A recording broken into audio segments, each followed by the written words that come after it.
উফ, মোবাইলে স্ক্রলিং করে আর কত সময় নষ্ট করবেন?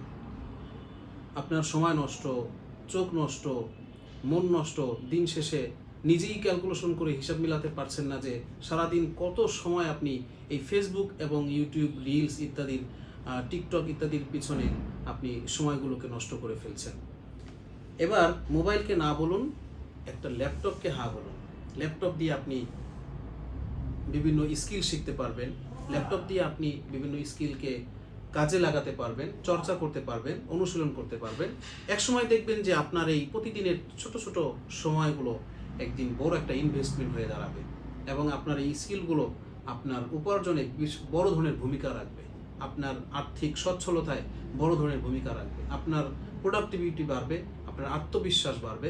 সুতরাং আত্মবিশ্বাস বাড়াতে, প্রোডাক্টিভিটি বাড়াতে এবং সময়গুলোকে কাজে লাগাতে, নিজেকে ভবিষ্যতে একজন যোগ্য মানুষ হিসেবে গড়ে তুলতে মোবাইলকে না বলুন আর ল্যাপটপকে হা বলুন।